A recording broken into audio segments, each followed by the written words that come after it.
množično deportacijo iz baltskih držav na področje nekdanje Sovjetske zveze, o čemer nam bo več povedal sodelavec Študijskega centra za narodno spravo dr. Damjan Hančič.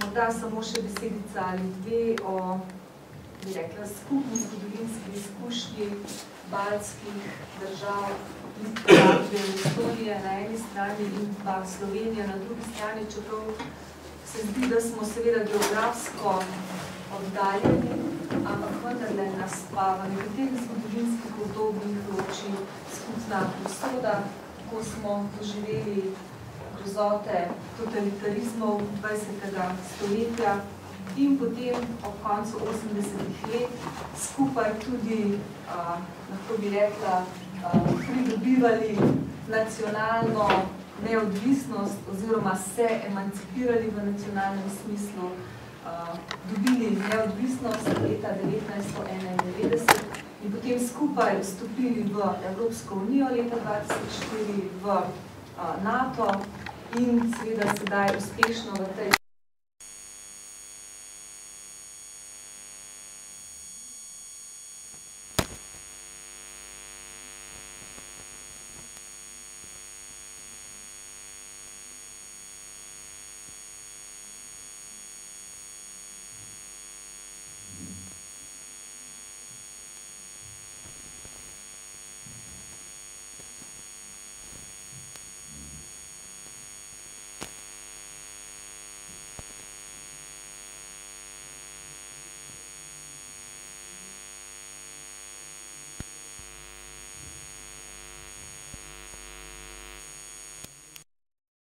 baltskih držav, ker se mi zdi, da v slovenskem prostoru nekako ni prav velikega zanimanja oziroma vedenja o tem prostoru, čeprav se to z leti izboljšuje. Tako da potem bom pa malo več pozornosti na koncu pa posvetil tudi tem množičnim deportacijam, kateri izkušnjo bo potem povedal gospod veleposlanik. Sicer nekako, če nekoliko poenostavim, lahko povem, da gre v bistvu to za Estonija, Latvija in Litva, za tri baltiške Slovenije. Nekako so delile podobno usodo, čeprav se usoda Litve malo razlikuje. Estonija in Latvija sta bili več stoletij pod tujimi gospodarji, pod Švedi in kasneje Rusi, čeprav v začetku še celo Podanci.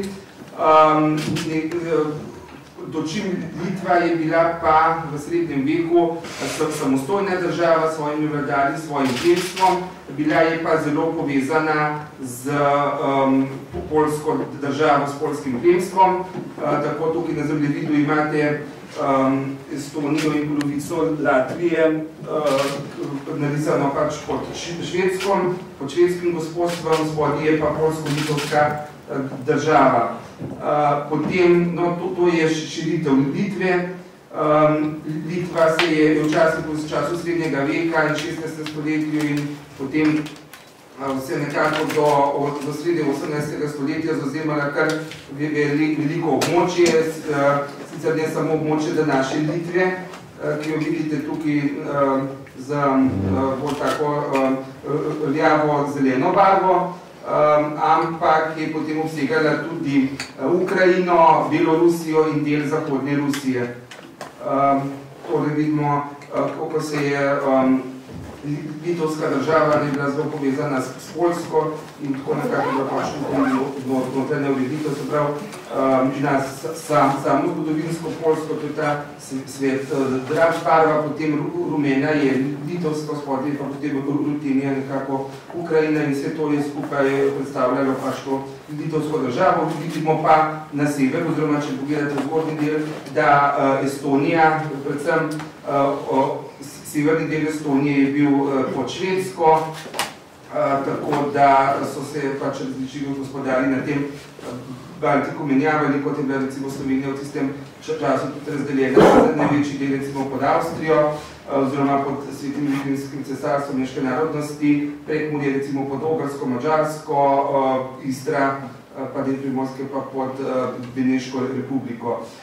To je pa potem od srede 18. stoletja, ko se je začela krepiti moč Rusije, ko je Rusija začela prodirati na zahod do Baltika, so najprej Rusi zasedli oziroma so si priključili Estonijo, pa del Latvije, potem do konca 18. stoletja pa tudi litovsko-polsko državo, to, kar imate označeno z roza barvo, tako da je nekako pol v 19. stoletju, v začetku 19. stoletja, ko so se začele, pa sredi 19. stoletja, ko so se začela nacionalna gibanja, so bile vse tri baltske države pod Rusijo, pod ruskim carstvom.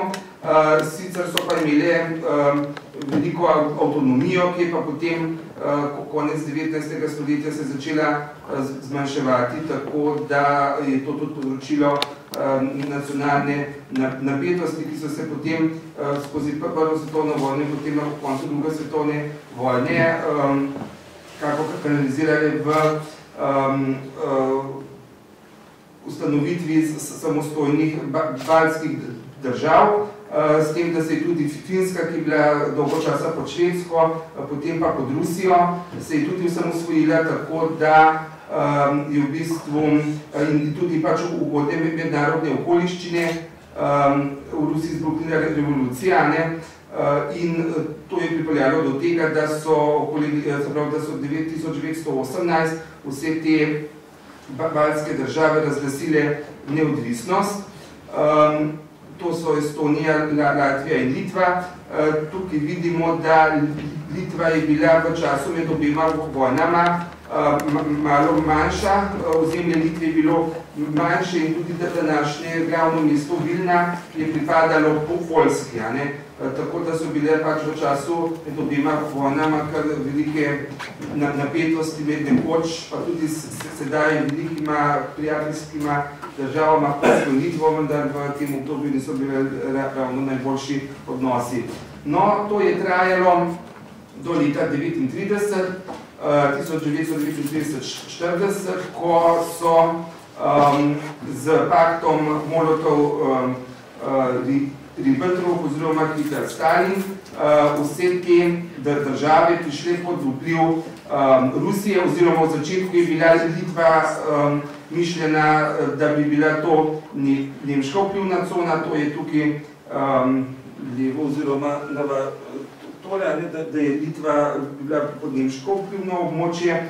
No, potem po septembru 1939 oziroma oktobru, ko so pa si razdelili Poljsko, so pa potem del Poljske zamenjali z ruskim vplivom v Litvi, tako da je nad Litvo dobila tudi Rusija vpliv, večji del Poljske, kot je bil sprva predviden, je pa prišel pod nemški vpliv oziroma pod nemško okupacijo. 1940. leta so torej, oziroma konec leta 1939 v septembru, je Rusija pač prav pod, oziroma Sovjetska zveza, prav pod vtisom tega pakta Hitler-Ribbentrop prisilila vse tri baltske države, da so podpisali z njo posebno pogodbo o vojaškem sodelovanju in vojaški pomoči. S tem si je Rusija, oziroma Sovjetska zveza zagotovila oporišča na njihovem ozemlju. Potem sredi junija 1940 je pa takrat, ko so bile vse oči svetovne javnosti uprte v Francijo, v padec Pariza, ko so ga zavzeli nemške čete, je pa Stalin izkoristil to priložnost, da je tudi neposredno aneksiral vse tri baltske države narode in jih direktno potem priključil preko montiranih volitev oziroma nedemokratičnih volitev, so potem postavili svoje socialistične oziroma komunistične vlade, ki so potem poznani recepti, tudi potem iz poznejšega obdobja v kakšnih vzhodnoevropskih držav so potem z veseljem nekako prosili Moskvo, če se lahko priključijo veliki Sovjetski zvezi. In takrat, to se pravi, že leta 1940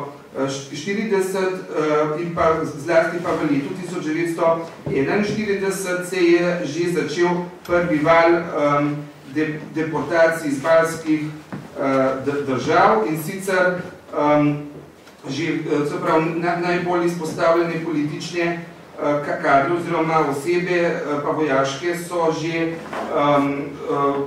deportirali, zaprli, mučili, ubili že v letu 1940, potem so pa vse od konca leta 1940 varnostni organi oziroma varnostnim silam je bilo iz Moskve naročeno, da naj izvedejo množične aretacije in potem deportacije vseh aktivistov antirevolucionarnih strank, kot so se oni izrazili, potem člane antisovjetskih in nacionalističnih organizacij, lastnike velikih nepremičnin in javnih uslužbencev.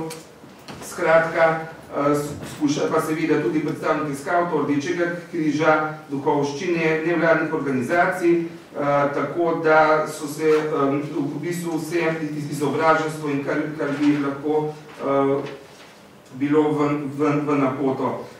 In te deportacije 1940 iz obdobja prve sovjetske okupacije teh baltskih držav so pomenili tudi nekako množične akcije etničnega čiščenja zoper civilno prebivalstvo in to je takrat zajelo okoli 50.000 teh državljanov iz baltskih držav.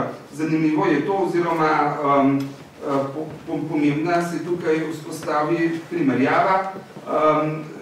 Leto dni kasneje so pa tudi na slovenskem ozemlju, na tistem ozemlju, ki je bilo priključeno k Tretjemu rajhu, k Nemčiji, nacistični Nemčiji, so tudi nacisti na podoben način izgnali vso izobraženstvo, duhovščino, pa razne politične nasprotnike nacizma iz Obsotelja in pač določenih drugih predelov so pa tudi začeli izseljevati vse prebivalstvo in nekako so številke dosegle 80.000, poleg tega pa še 17.000 ljudi je pa že avtomatsko samo zbežalo pred to represijo.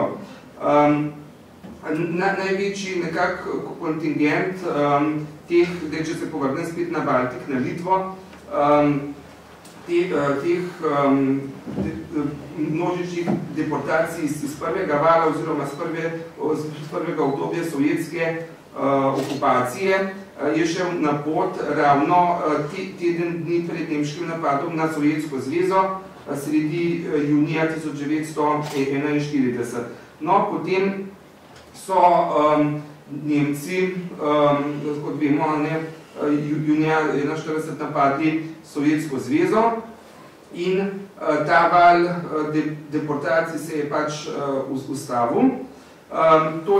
Vendar si te baltske države, čeprav je prebivalstvo Nemce v nasprotju tukaj za Slovenijo ali pa Jugoslavijo, je sprejelo Nemce kot osvoboditelje, se je nekako izkazalo, da tudi v Hitlerjevih načrtih baltske države, da se ne zaslužijo samostojnosti in so nekako vse tri baltske države skupaj za Belorusijo oblikovali v pač upravno enoto Reichskomisariat Ostland, tako da so s sedežem v Rigi, glavnem mestu Latvije,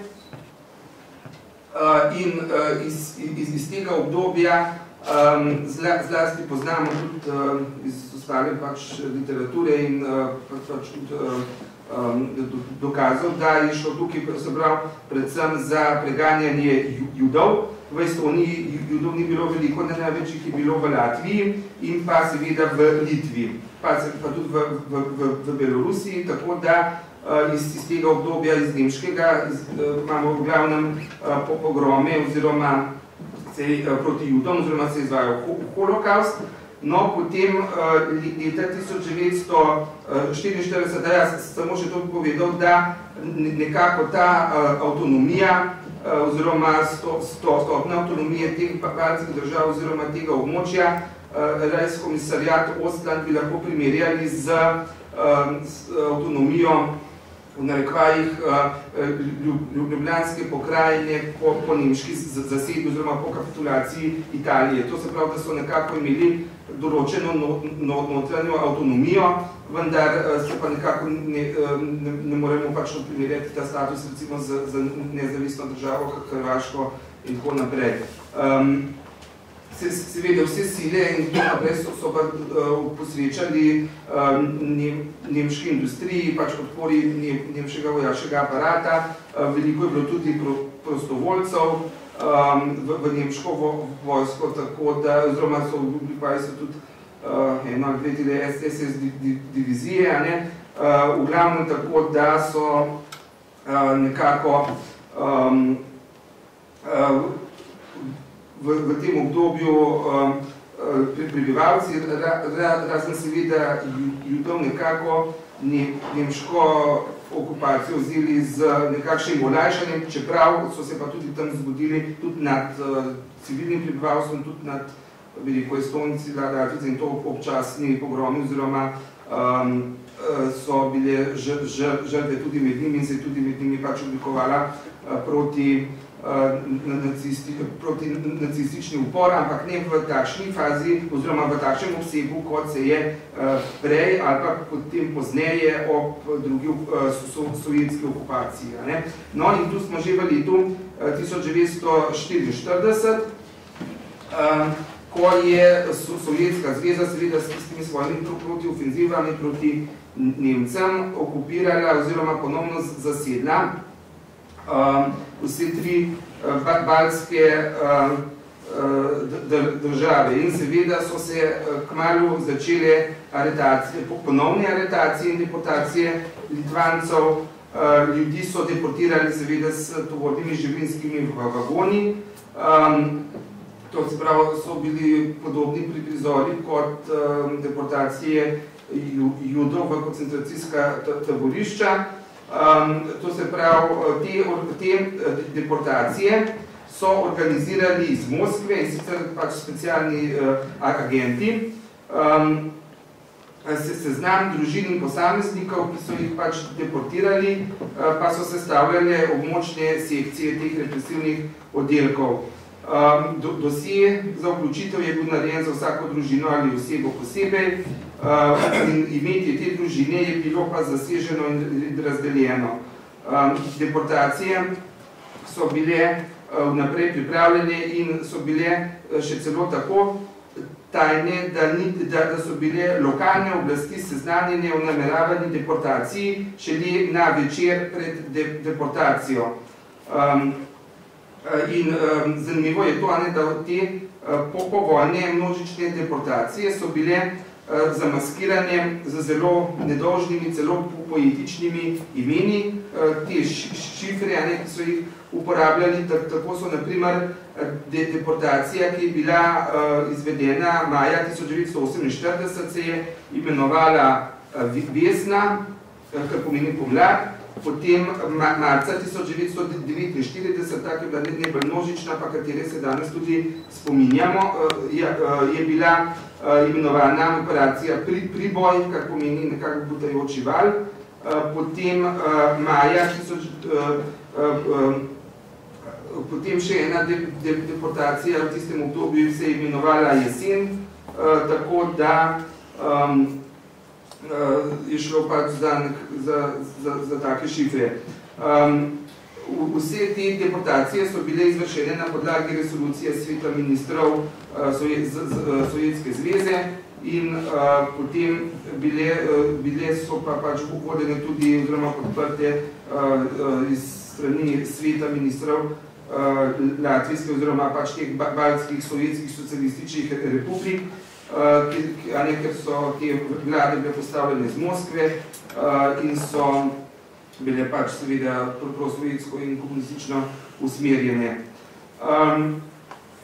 In tako je bilo pač v teh demonstracijah, deportacijah je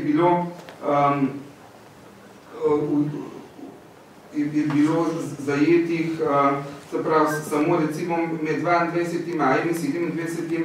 majem je bilo deportirani več kot 40 tisoč oseb iz Litve, med njimi 11 tisoč otrok. Potem v drugem valu je bilo ponovno 33 tisoč ljudi, med njimi 8 tisoč otrok. Potem je tretjo deportacijo, ki je bila pa med 2. in 23. oktobrom 51, je bilo pa ponovno 17 tisoč ljudi, od njih okoli 5 tisoč otrok, ki je bilo odpeljanih z Litve.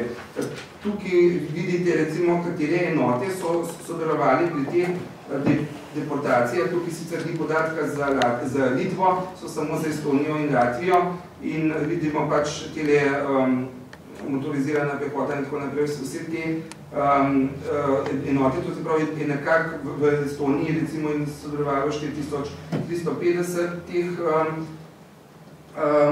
organov, ki so pač to izvedeli, v Latviji tudi 4500, tako da so bile pač s posebno njim namenom poslane v te baltske države.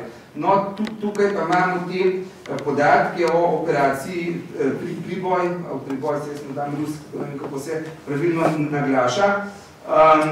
To se pravi, tudi tukaj vidimo, recimo, če si pogledamo to prvo tabelo, se pokaže, da je iz Estonije bilo deportiranih okoli 7700 družin, kar pomeni 19 tisoč, skoraj 20 tisoč ljudi, ki so jih pač odpeljali s 15 tovornimi vagoni pač v Sibirijo. Potem iz Latvije je bilo 41 tisoč ljudi, iz Litve pa celo 25 tisoč ljudi z 20 vlaki, kar pomeni, da je bilo skupaj preseljeno 87 tisoč 500 pač ljudi v Sibirijo, in te številke so pa nekako že primerljive z tistimi, kot sem prej omenil, z obdobja nemškega prisilnega izseljevanja iz Slovenije. Potem imamo tukaj, tudi vidimo, recimo, da je bilo največ žensk med deportiranci, to je 44%, potem 28% otrok in 27% moških, pri čemer gre predvsem pri moških za starejše osebe.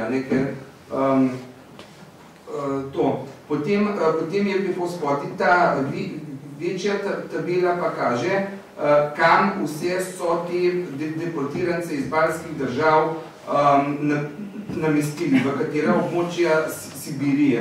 Tukaj vidimo, da je bilo recimo največjih preseljenih 27% v Irkutsk, pa v Omsk, potem nekaj tudi v Krasnojarsk, nekaj v Amur in v Tomsk, tako da se nekako znamo predstavljati, ki je to vse bilo.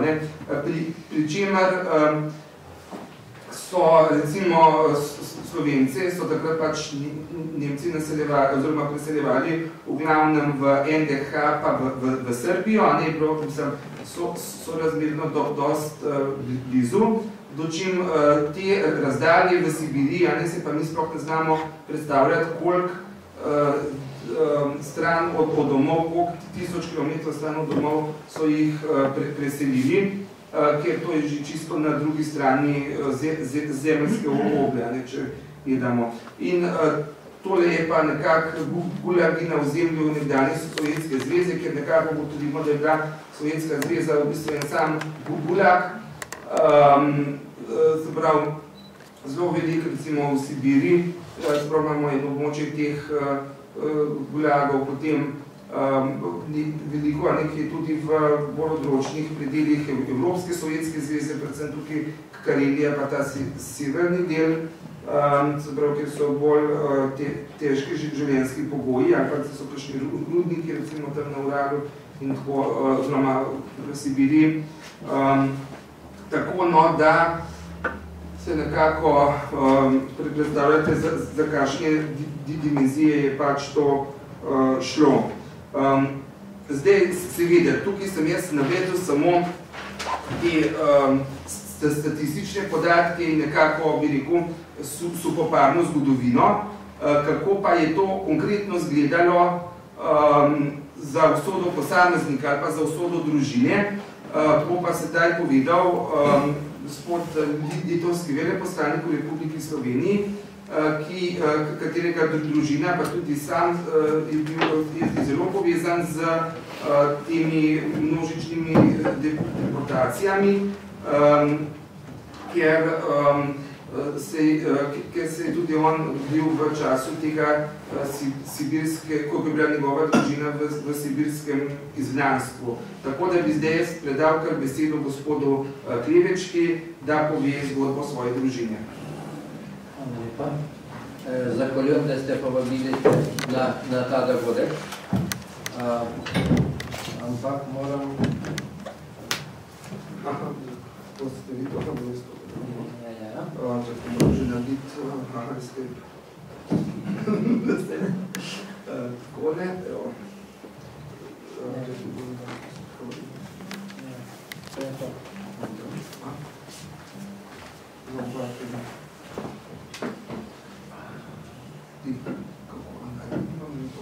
Kako preključem, kaj piše Lobar.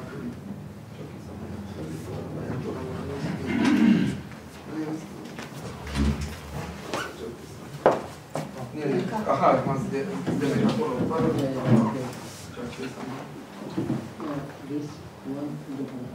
Tole.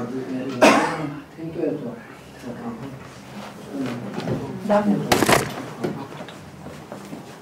To je to. To je to. To je originalna foto.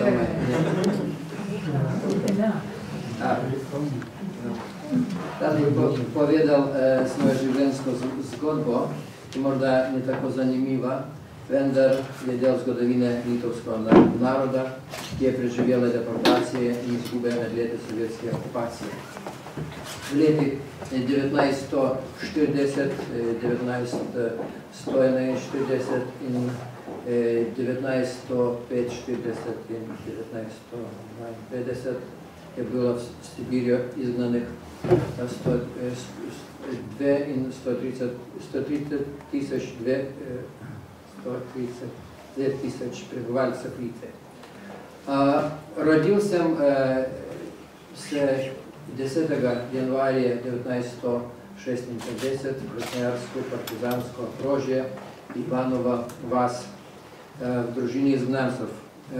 Moji starši Kazimieras in Aldona Klevečko so bili izgnani v Sibirijo leta 1948 v organiziranem izgnanstvu iz Litve.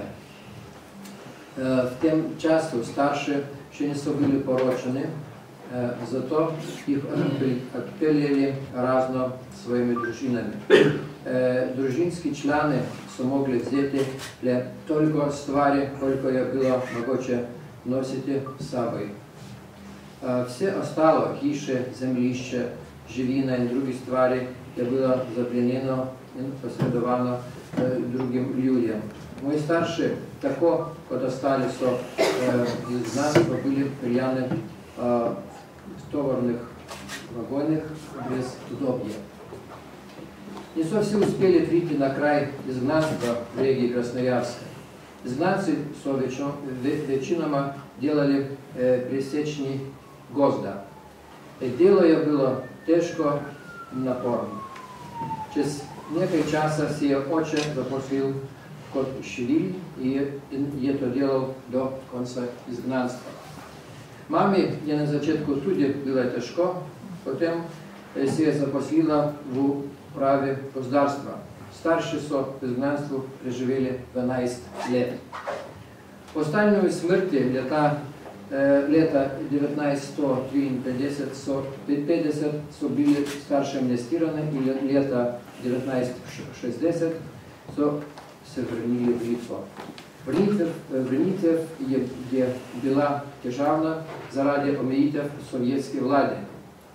V primeru zaposlitev staršev se je bilo treba prijaviti, ljudje so bili ustrahovani, zato se bali pri sebi prijaviti moje starše. Brez prijave ni bilo možno dobiti uradne službe.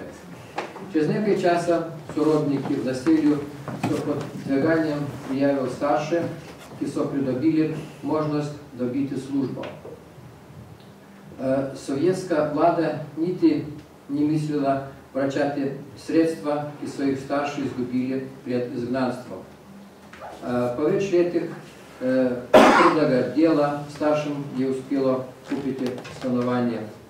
Od takrat se je začelo bolj srečno življenje, zaradi česa je bila cela družina zelo zadovoljna.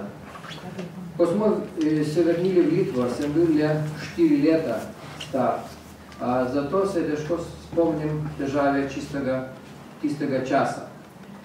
Največ spominov o življenju v Sibiri so povedali moji starši in sorodniki. Po osamosvojitvi Litve leta 1990 so starši dobili nazaj le svoje zemljišča. Njihova hiša in kmetije je bila oropana ter popolnoma uničena med kolektivizacijo. Leta 1974 v litovskem mestu Panevėžys sem končal srednjo šolo.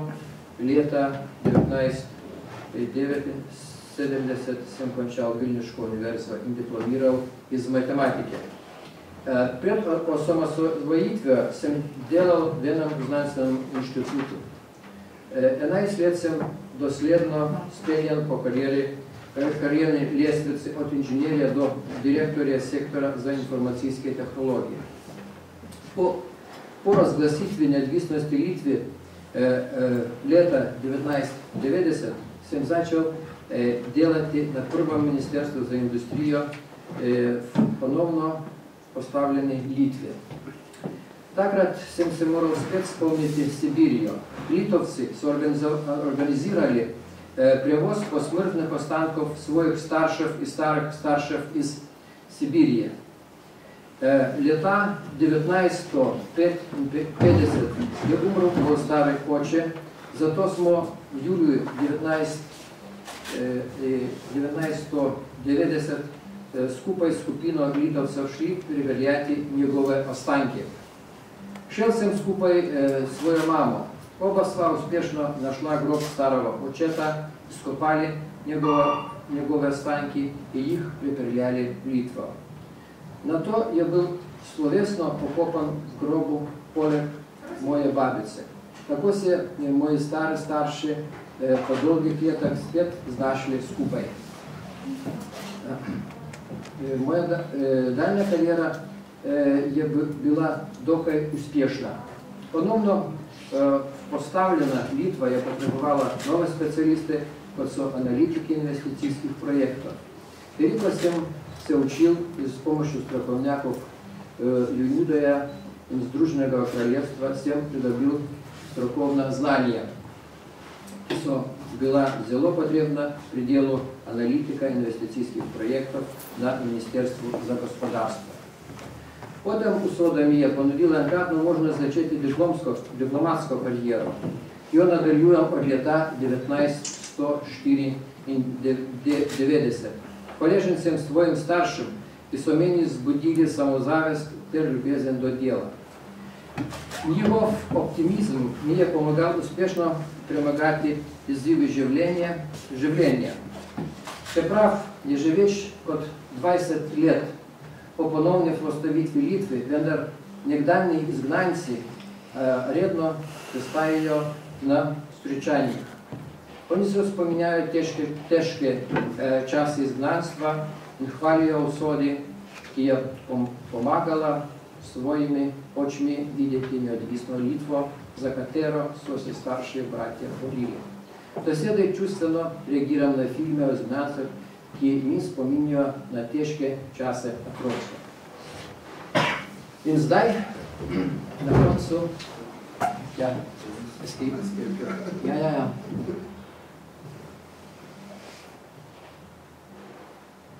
Bo prisotno, ne. Tu. No. O, to. Ja. Aha. O, to ni delo. Ne bo delo. Ja. In to je konec, ja. Ne bo delo. Ok. In to je...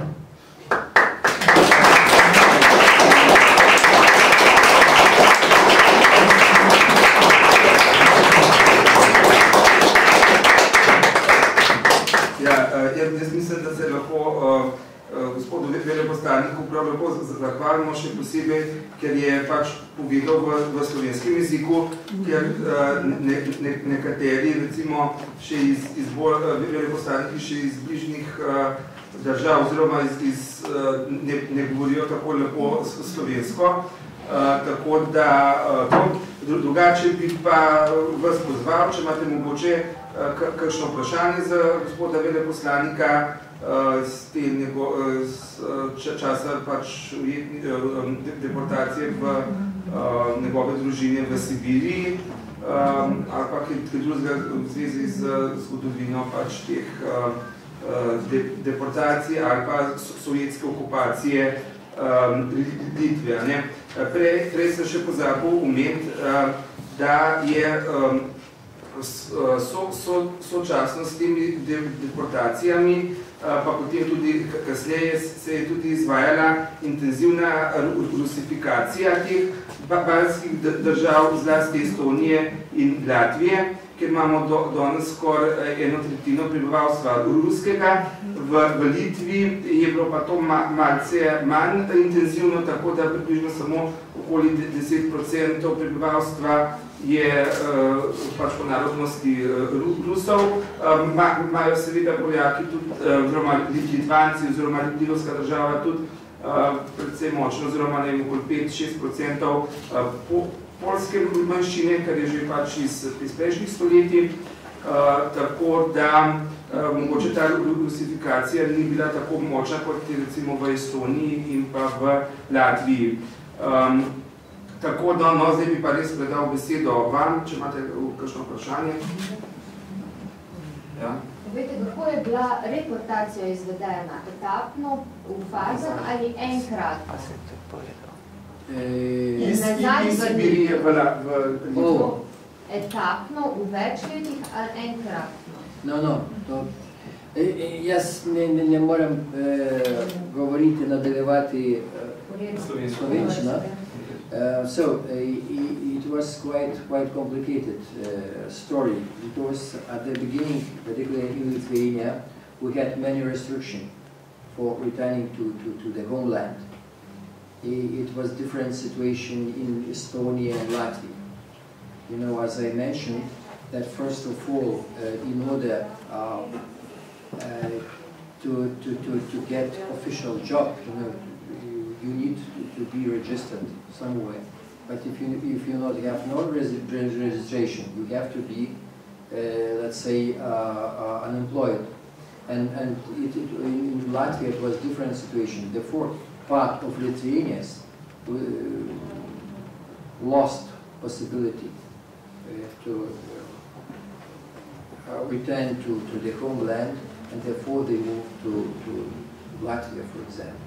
And it depends on the situation. And later on, partly they were returned, partly they stayed, let's say, left in Siberia due to the mixed families, they married and whatever, and currently in my impression from 90s of Siberia, my village where I was born, you see this photo, it's original, I visited, and bring back my grandfather bronze and whatever. It was indeed a big challenge for Lithuanians. And so the answer is that it was not just one single movement, it was, but it flows quite naturally, it was not organized, it just was released and it's it. And so how you will be able to manage with preparation of your, let's say, trip, because first of all, in order to came from Siberia, you would find also means of transportation. Because just railway at that time was available, no planes, nothing.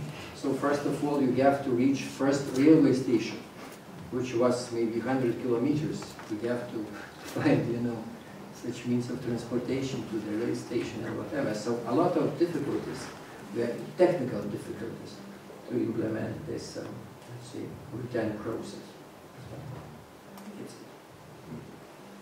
Zdaj, če bi mogoče zelo na kratko prevedel, za tiste, ki mogoče ne znate angliško, je povedal, da se je pač ta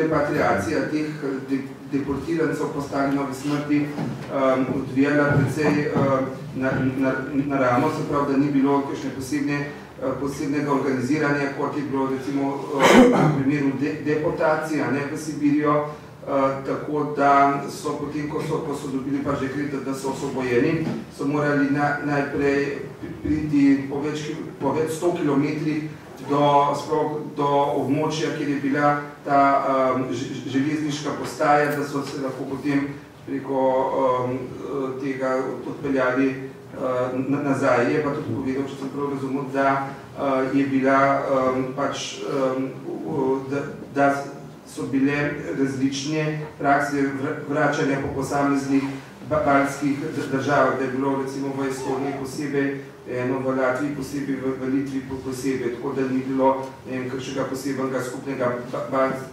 baltiškega urada za repatriacijo teh deportirancev v Sibiriji nazaj. Hvala lepa, točni sprehod. Ja. What did he do with the people which was imported in Litva and Lithuania and Estonia, of course, which was there? After that, when you come back to your home, somebody was there. And these people are returning Central Russian? No. They are staying in Litva. Okay. No, good question, because in my Slovenian speech, I'm just explaining that practically not Russians were, let's say, imported to Lithuania. Yeah. You know, it was local people. They take over the property of my parents and whatever.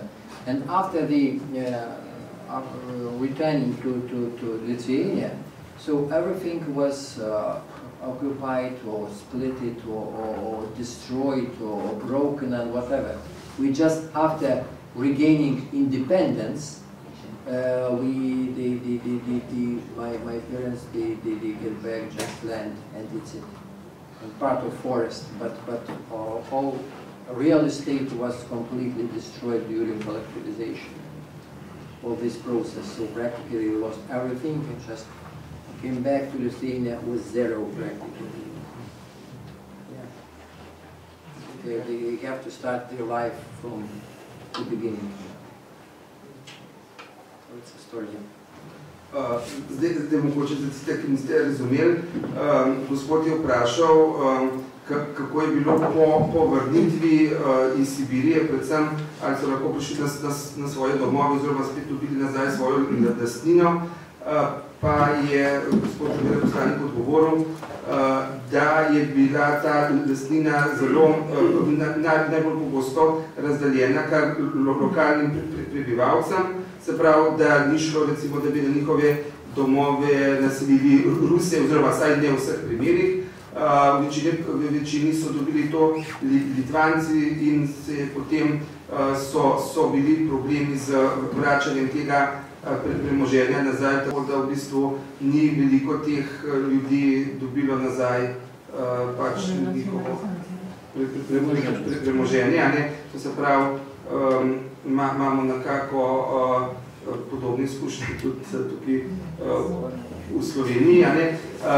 Bi pa mogoče, samo še dopovedal, kar sem prej pozabil v uvodu, da nekako neposredni izgovor za te deportacije v letu 1949, oziroma teh po vojni, je bilo pa predvsem to, da so jih izselili predvsem tiste, ki so se upirali kolektivizaciji, ker niso hoteli tiste kolhoze, potem pa tudi zaradi tega, ker je bilo predvsem v Litvi, no pa tudi v Latviji, zelo razširjeno to partizansko protisovjetsko gibanje, ker to moramo upozoriti, da tam so z izrazom partizansko gibanje se oni ne predstavljajo upora proti nacistom, ampak predvsem proti sovjetski oblasti, v bistvu so se imenovali Gozdi bratje, Forest Brothers, in je bilo to zelo razširjeno, tako da so iz teh dveh razlogov glavnem izvedli te deportacije. Se opravičujem, to sem prekozal povedati. Zdaj pa gospa Stritarjeva.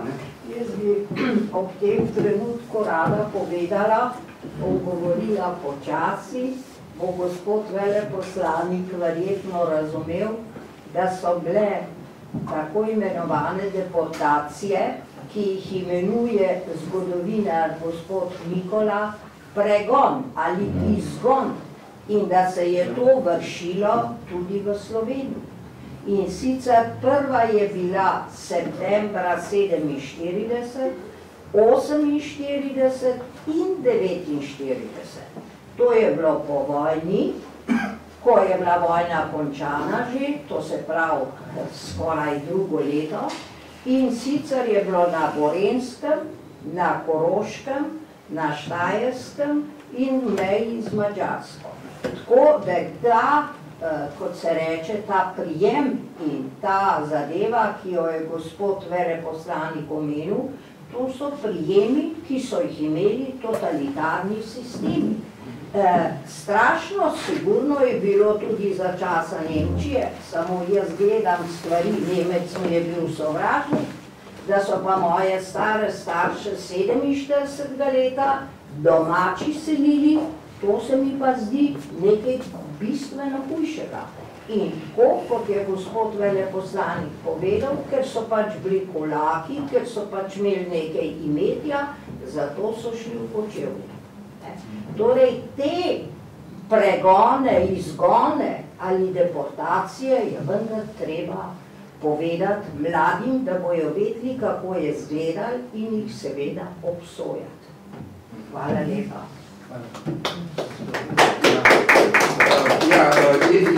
Jaz za izvajanje gospe Stritarjeve strinjam.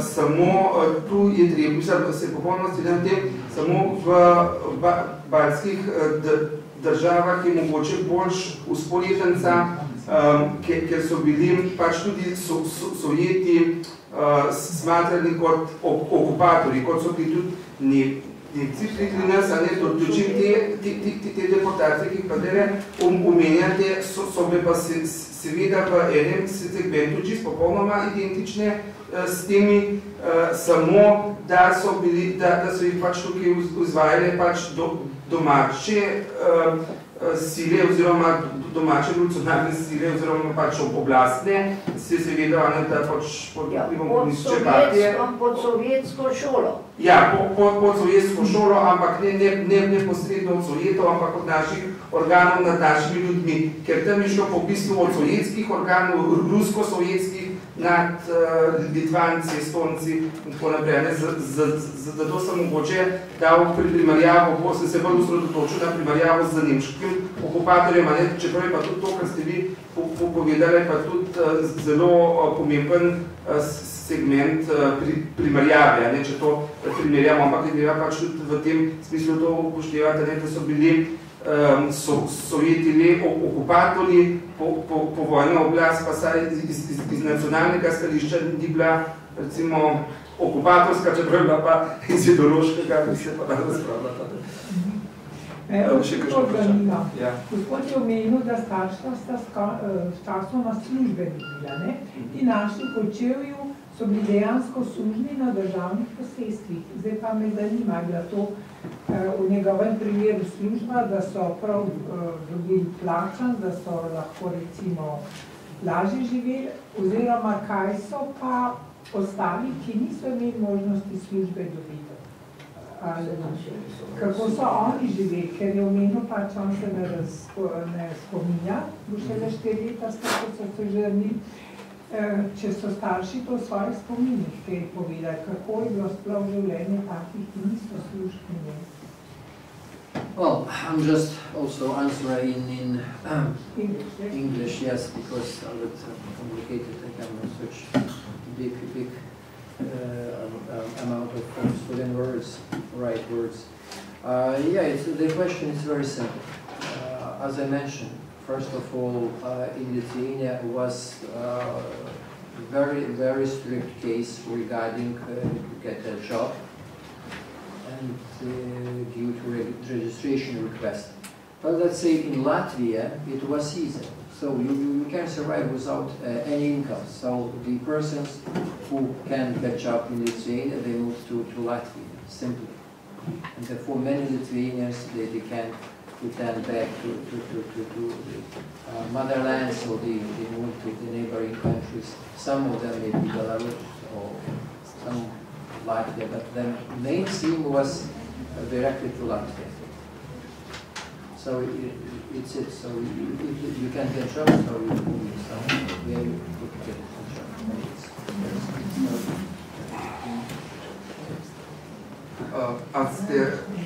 Drugo vprašanje je bilo, gospa je vprašala, mislim, da kaj je bilo tam, ko so bili izgnani, kako so tam preživeli, ne? How your family survived when deported in Siberia? What did they, I don't know. Paid for the job in Gulag or not? Well, sorry. So in Siberia also, I just understood that it's no question, because as I mentioned in my presentation, so they got a job which also was paid, and I think that it's it. So everyone has to be employed somewhere. For that, they got such supplement food, and it was part of money terms. So everything was so organized. Of course, incomes was not so sufficient in order to get that right, or to ensure normal living conditions. But it was enough, incomes was enough to survive. So, yeah, for this. So, in return process, I think was even more complicated, because, as I mentioned, so the job was linked, job places or workplaces was linked with registration. If you have no registration, so you cannot get job official. And it's it. So it was most complicated to return than to live in Siberia, afterwards during this period. Because first deportations maybe it was more difficult for surviving, because Laptev Sea, it's on the north, it was practically all year winter, just spring, maybe some couple, or just summer, 1 or 2 months, and it's it. So for them, from first deportations, 1940, 1941, it's the most difficult. For us, it was more easy, because the climate in Siberia, it's quite soft. It was cold winters, but also warm summers. Summer it was about 30 centigrades above zero, and it's for surviving and whatever. It was more easy. Yeah. What was the reason, or at least official reason, for your deportation, for your family's deportation? Oh, partly the answer was given because farmers' families, they usually lived close to the forest. As it was mentioned, the Forest Brothers at that time. Okay. Forest Brothers, and you know that this Forest Brothers, the last kept gorilla in Lithuania was 65. You could imagine that it means that resistance movement, it was still 65. It was so strong that Soviets, in order to remove such supporters of, let's say, supporters from rural areas, they moved all the families from the years in order to ensure that, it was a very simple story. No, glavno, jaz bi tudi nekaj prešel. Ja, lahko samo še nekaj glede tega položaja teh litovskih deportirancev in zapornikov, bom dal tako besedo, da so bili pač te zaporniki in deportiranci delovna sila brez vsakih pravic, ljudje deportirani v okrožje Tomsk in tisti, ki so bili pač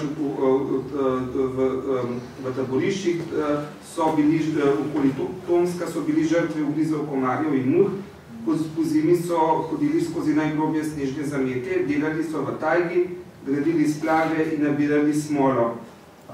Ljudje so bili tudi zelo slabo so živeli v območju Altaj, tam so bili pa izčrpani od vročine in žeje, ker so gradili ceste v kazahstanskih puščavah, delali so na plantažah bombaža in v Tadžikistanu. Mnogo je bilo iz Litve teh deportirancev in zapornikov tudi v rudnikih boksita na Uralu, rudnikih premoga v Kuzbi v Arkuti in še nekaterih drugih pa na Žagah. In tukaj je pa zanimiva razlika, da deportiranci so bili za razliko od zapornikov, ki so delali samo za dnevni obrok hrane, jim je bil tudi so bili tudi skromno plačani za svoje delo. To se pravi, tisti, ki niso bili pač obsojeni zaradi kakšnega političnega delikta, ki niso bili pač smatrani kot zaporniki, so dobili pač skromno plačati za svoje delo, čeprav je pa seveda drugo vprašanje, pa kaj so lahko za tisti denar tam gor kupili, ker so bile že tako slabe življenjske razmere. To se pravi, že tako je bilo socializmu, pa v Rusiji težko živeti v tem Sibiriji, pa še toliko slabše. Zdaj bi dal pa gospodu tam nazadnje, kaj je hotel. No, mene pa zanima, koliko je bilo od teh, ki so bili deportirani, rečemo, smrtnih žrtev tam, koliko se jih je vrnilo, recimo, procentualno, pa še nekaj me zanima, ali je bilo po tem paktu Ribbentrop-Molotov, ki so Rusi zasedali, spet prej samostojne države, represali s množičnim streljanjem in tako naprej. In potem po vojni, ki so Rusi potem spet zasedali, recimo, množičnih represali proti komunističnih borcev, recimo, me zanima. Ker vemo, da je v Ukrajini so jih množično streljali tudi te nasprotnike kolektivizacije in tako naprej. Ali je bilo to tudi tlele kaj me zanima? Regarding Lithuania, just to present results, but I can't to give answer regarding Latvia and Estonia. But according to my figures, which I'm in front of me, there is, from 132,000 deported people, about 50,000 could not return to Latvia. It's answer. It's and more than 35 or similar like that. So Една четвъртина. Yeah. Не. Могъл върнити за дальше около. Drugače, ne vem, tudi ki piše od skupno 132 tisoč deportirancev, jih je 28 tisoč umrlo, 50 tisoč pa se jim dalj časa ni moglo vrniti nazaj. To se pravi, da v bistvu deportirali, koliko je to procentov? No, približno 15,5%. Tako da, in sicer pač, sam še to, da zadnji Litvanci so bili pa spuščeni iz ujetništva, šele na podlagi ukaza prezidija Vrhovnega sovjeta 7. januarja 1960 leta, to se pravi 7 let po Stalinovi smrti, so še zadnje nekako izpustila. Je pa potem še zanimivo mogoče to, ta podatek, da je leta 1950 v Litvi delovalo 12 zaporov, To se pravi, Litva je nekako velika za za 3 Slovenije, ne ima 65.000 kvadratnih kilometrov, Slovenija ima 20.000, to pravi za 3 Slovenije pa še mačkan. To se pravi, in da je v Litvi leta 1950 delovalo 12 zaporov, 8 podružnic koncentracijskih taborišč in 23 notranjih zaporov. In poleg vsega tega, da je bilo pač, že prej smo ugotavljali, na tisoče Litvancev pa poslanih v zapore in taborišča pod celotni Sovjetski zvezi, zlasti v Sibirijo. To nekako tudi nekako pove o temu sovjetskemu in komunističnemu totalitarnemu režimu, se pravi, koliko so mogli te narodi v baltskih državah pretrpeti, pa seveda tudi vsi ostali, ki smo bili pod komunizmom. Tako da jaz mislim, da glede tega, da je tudi današnji pogovor ponovno pokazal, da se, oziroma ta predstavitev, da se komunistični sistem brez vsakih zadržkov lahko šteje med 3 totalitarne sisteme v Evropi. Kateri pravi se, to ni bilo tako podoba komunizem, ni bil tako totalitarno in tako naprej, ampak tukaj vidimo, da se lahko v 90%, da se lahko primerja čisto iz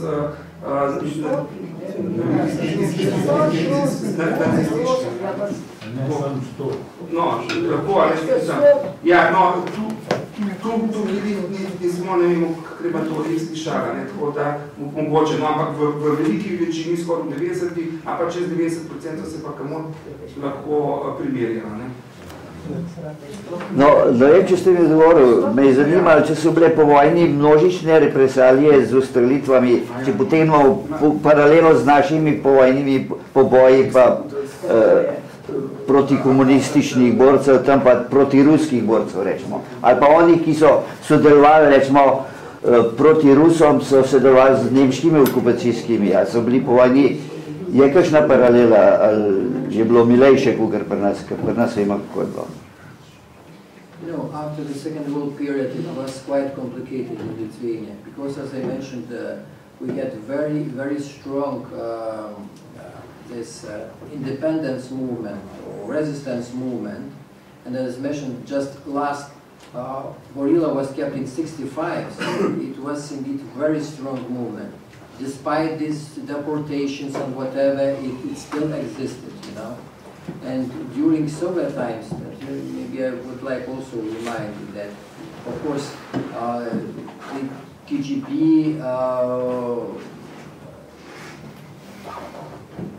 let's say, arrested and sent to prisons many persons without who support this resistance movement and whatever. It's 1,000. In Lithuania, we lost about, if I remember exactly, about 30,000 persons during after-war period. 30 extra. So it was indeed, and we have very impressive genocide museum in KGB, you know, building. So I think if you have, let's say, opportunity to visit this museum, it will be the best answer to your question.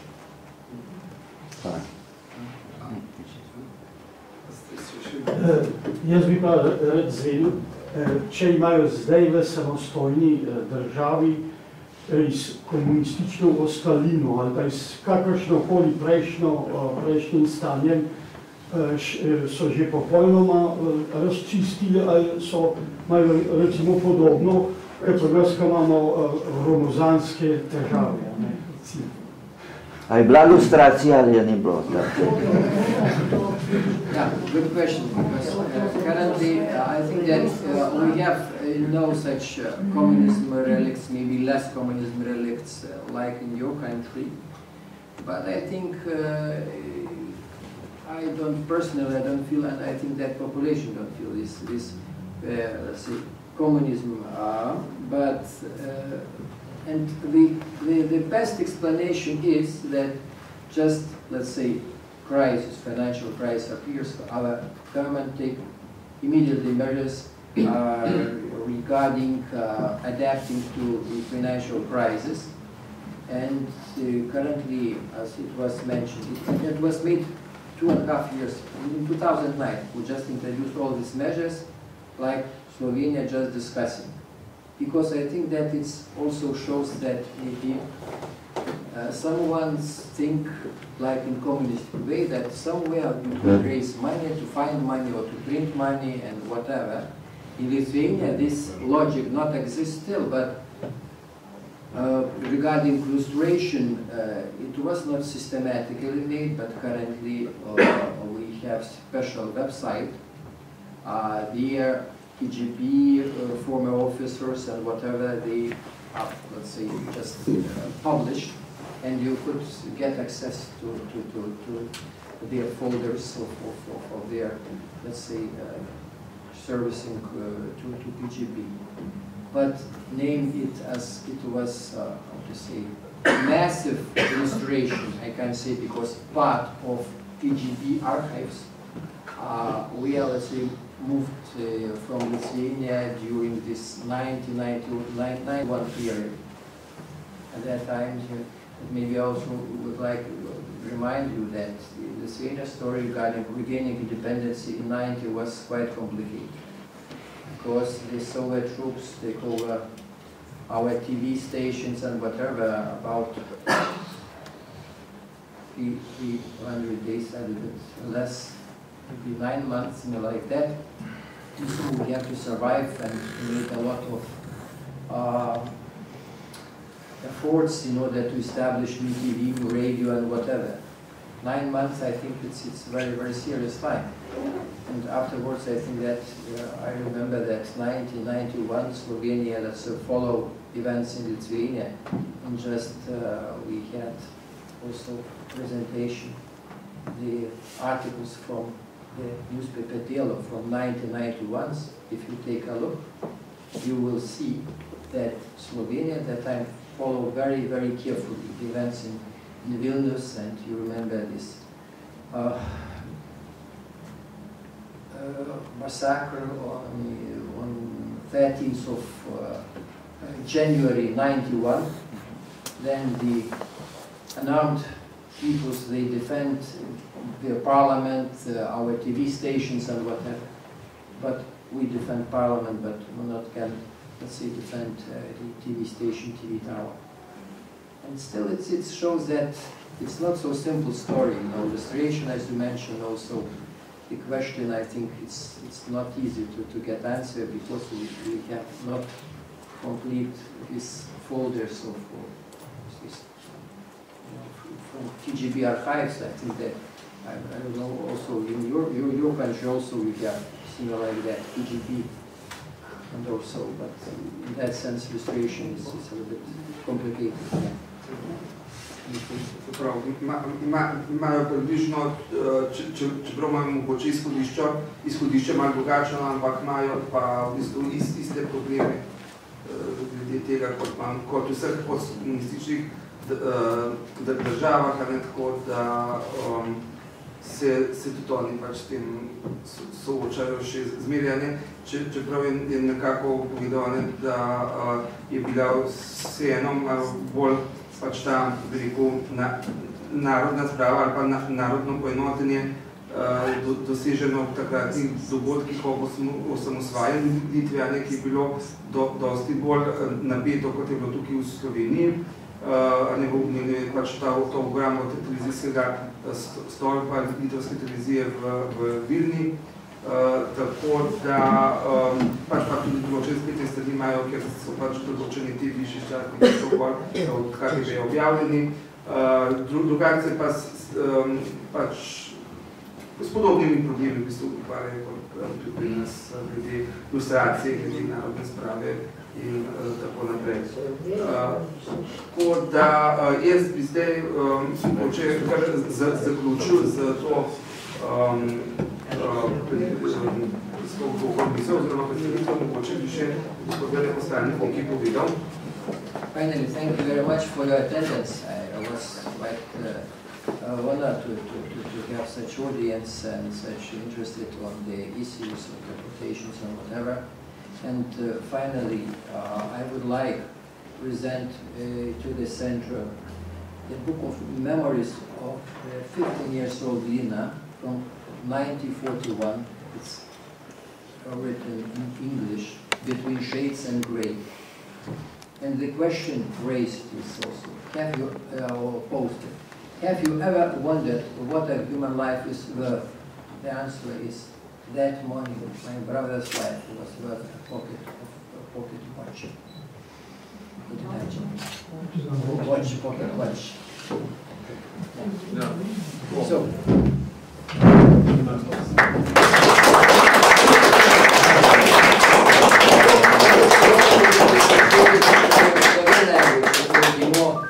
available for the bigger audience. And it's our Lithuanian experience with deportations, life story.